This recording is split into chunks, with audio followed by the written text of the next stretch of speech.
Thank you very much, viewer. My name is Dr. Kibicho. I beg that I remove my mask because I've been observing the guidelines given by the Minister of Health, Mr. Mutahi Kagwe. But because we have maintained 2-meter distance with my cameraman, I'll remove my mask. So as I've said, my dear viewer, my name is Dr. Kibicho. I happen to be the CEO of Panorama Consulting Company, where we do a lot of consultancies in various fields. Some of them include what we call motivation sessions. We do motivation speaking. We do what we call business consultancy, financial literacy. We do what we call organization audit. We do what we call risk management. We do what we call insurance training, among other courses.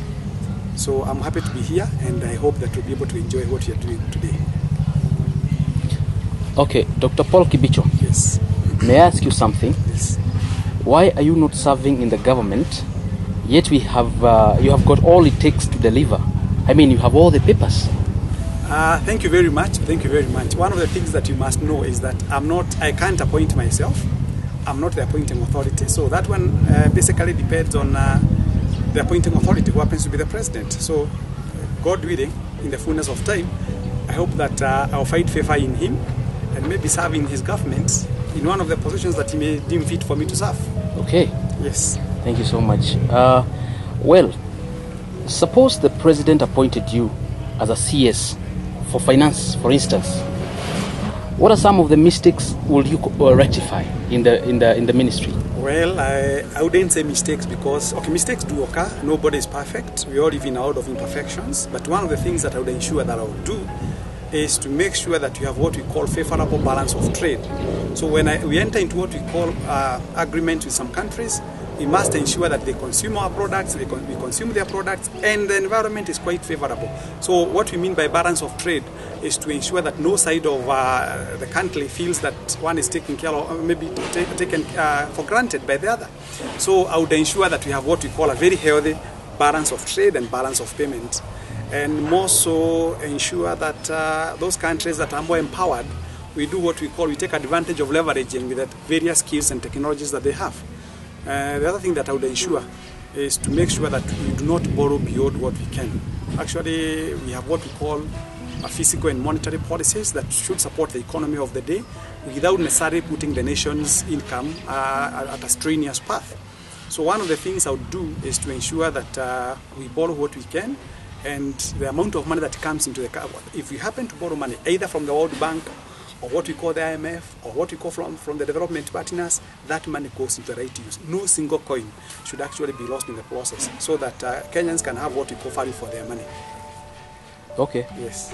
And have you ever applied for a job in the government, and you think the application fell on the right hands? Well, of course, I have made some few applications here and there.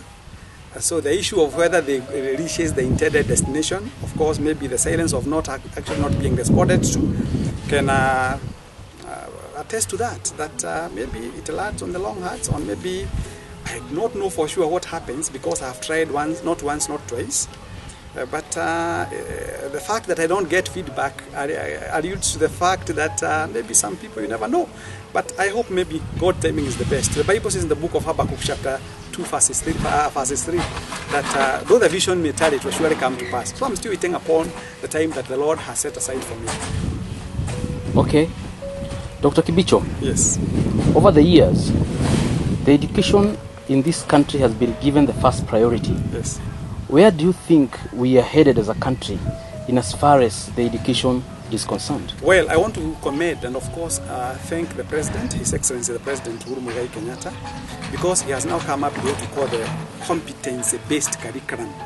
When you talk about competency-based curriculum, I'm very, very happy because during our time when we were doing exams, if you did very well, for instance, in mathematics, you did very well in chemistry and physics, and then failed maybe in agriculture or business studies, or maybe social studies for that matter, somebody was being given what we call a blanket condemnation. But when it comes to what we call competency-based curriculum, it shows that now the government has listened to the fact that they require to appreciate that you may not be necessarily an A student, but there are areas that you are good at. So the government will be able now to harness the areas that one is good at and make sure that that is used to translate, or rather to take this nation to the next level. So I'm very happy with what the government has done. I want to commend Professor Mahoga. I want to commend the CAS, Zach Kenodia, and of course those other stakeholders who work with them, and of course the KICD, the Kenya Institute of Curriculum Development. That is what has always been in my mind, where government recognizes the various competencies that one has that can be used towards the development of this nation. So I am happy with the direction the government has taken in terms of education. I have no problem with that. And now we also require to sensitize many young men and women in Kenya to join what we call the TVET, the Technical Vocational Education Training, which actually helps people to go and of course harness their skills that are mostly needed here in the Republic of Kenya, as opposed to actually going for, looking for those particular competencies and skills from people outside there when you have got so many young men and women who are unemployed. So the government has done the right thing. I highly recommend the government for what it has done. As a business consultant, yes, and as someone who does financial management, you train people in terms of finances. yes. What is your advice to the people living in diaspora? Thank you very much. I think that's a very, very important question. I would urge them that, okay, they may be able to make money, but the only thing that they don't have is the time to come and, of course, invest here. So I would urge them, people in the diaspora, that they look for competent financial people or consultants who can be able to advise them where to put their money into, so that they can continually work, and as they work, their money is also doing something here locally. Because I have realized, I have had so many of them complain that they made money out there, but when it came to what we call getting the return on their investments in terms of the money that they made, they actually complain a lot. So we have got various avenues of investing their money. One of them is they can put that money into what we call the money market fund. Money market fund, if I may explain for a minute, is where you put, for instance, 1 or 2 million shillings. You are given what we call a return of about 10% per annum. And the beauty is your principal amount is always safe. So you can put your money there and it will be earning you return on investment. Something else, you can also put your money into what you call portfolio account, where companies continually buy shares for you on your behalf, and you make money wherever you are, and at the comfort of your seat, you can know how your investment is doing. So I urge them, wherever they are, maybe to get in touch with me. I can be of help to them when it comes to managing their resources. And that's what I've been doing for the last 28 years. Thank you so much. Yes. What is your education background? Thank you very much.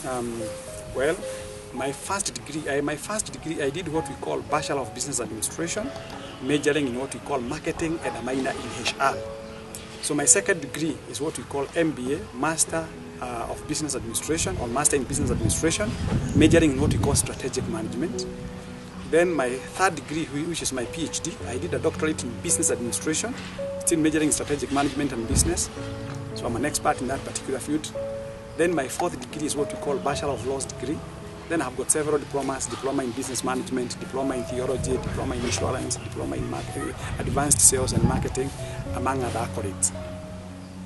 Yes. Thank you so much. Well, thank you.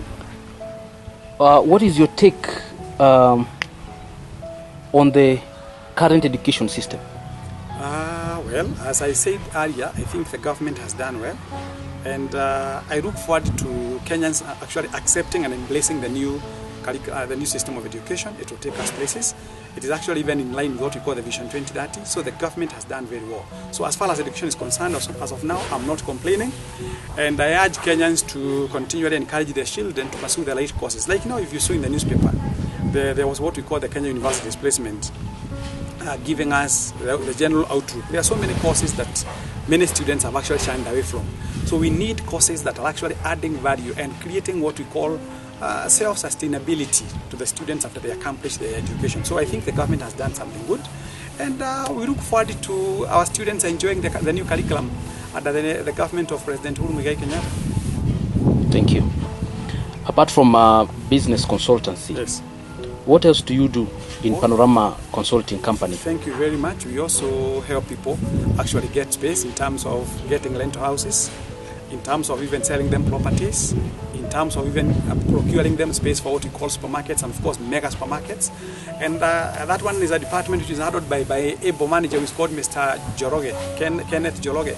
And should you require a space, a good space, or should you require a good house, a good space to do your business, a good rental house, you can always get in touch with Mr. Joroge on 0711 560. So you can get in touch with Mr. Njoroge. He's one of my managers. He's actually my manager, come marketing manager, come my executive PA. You can get him on 0711 565 560, and he can be able to locate you the best places for you actually to do your business, or even to get a good house either to live in or even to buy. So we also do that. So Panorama Consulting Company is a big company that does a lot of consultancies in various fields, and even getting space is one of them. Now, when it comes to financial literacy, organization audit, reorganization, strategic planning, business audit, risk management, you can also get in touch with us on the other line. That is on 0713 530 465. We'll talk to our deputy PA, Madam Mary, who will be able to advise you on the way forward. So we welcome people to come on board and see what we can do. And more so now that the business has been turned around by what we call the COVID-19. I can't also forget to urge Kenyans, please, Kenyans, fellow Kenyans, please note this, fellow Kenyans. COVID-19 is real. COVID-19 is real. People are losing their lives. Look at America. Figures never lie. Figures never lie. Americans, they have died, 107,000 people have died, and they have got more than 1.9 million infected people. So I urge people to listen to the government. Actually, if all of us people became disciplined, if all of us people followed the guidelines laid by the Minister of Health, 1, wash your hands with running water, of course, plus soap. Number 2, social distancing. Number 3, please wear your mask. Wear your mask. By just wearing your mask like this, you are putting your family and yourself at a very good position. So I urge people to follow what the government has said. And with those few remarks, I'm happy. And for those who may want to visit us, you can visit our website, www.panorama-consultants.com. You can drop us an email on info@panorama-consultants.com. Once again, you can reach my executive PA, Mr. Kenneth Njoroge, on 0711 565 560. You can also get in touch with our office secretary, Madam Mary, on 0713 530 465, and we can do business together. May God bless you. It was nice talking to you viewers. Thank you.